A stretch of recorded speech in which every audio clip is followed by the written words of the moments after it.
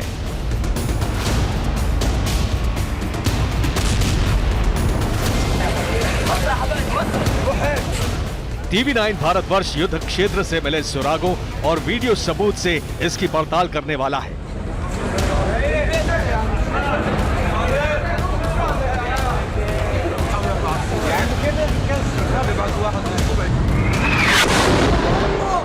धमाका होने के तुरंत बाद अरब के इंटरनेशनल मीडिया चैनल अल जजीरा ने इसका दोष इजराइल के सिर मढ़ा।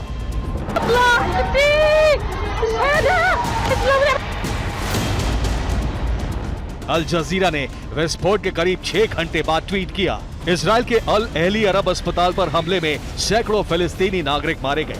अस्पताल में घायलों का इलाज हो रहा था और बमबारी से बचने के लिए शिविर बनाए गए थे।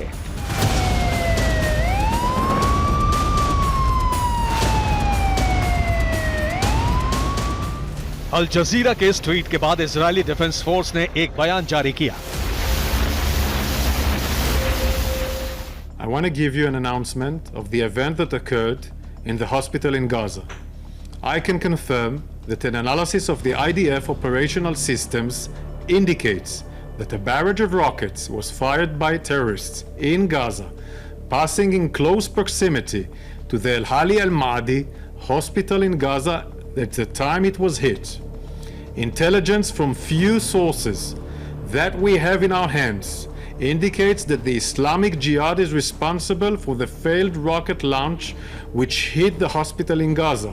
I repeat, this is the responsibility of Islamic Jihad that killed innocents in the hospital in Gaza.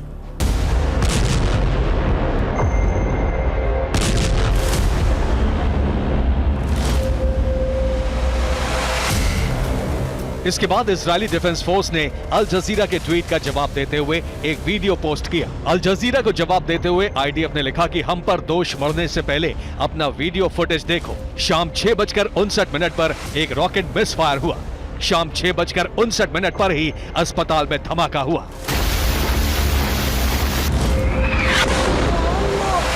या अल्लाह या अल्लाह।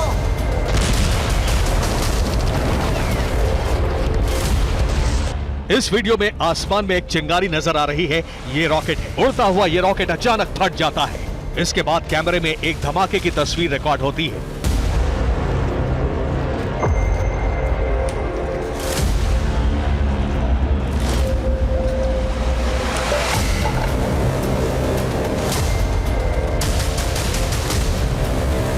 दावा है कि PIJ का ये रॉकेट गाजा के अस्पताल के पार्किंग लॉट में गिरा।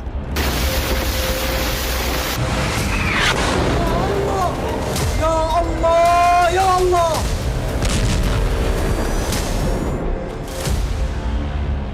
ये दो तस्वीरें हैं। सैटेलाइट तस्वीर धमाके से पहले की है और धमाके के बाद अस्पताल की पार्किंग में काले निशान नजर आ रहे हैं।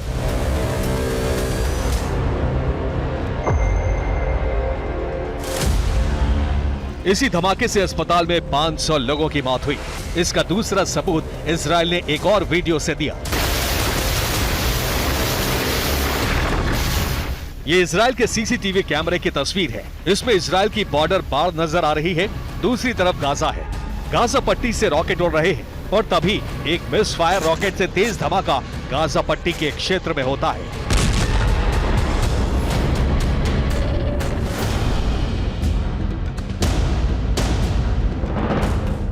इजराइल दौरे पर पहुंचे राष्ट्रपति बाइडेन ने भी इजराइल के पक्ष पर मुहर लगा दी है।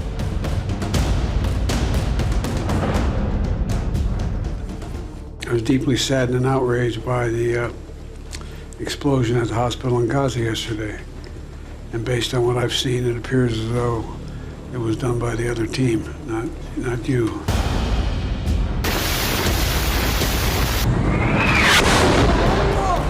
या अल्लाह या अल्लाह।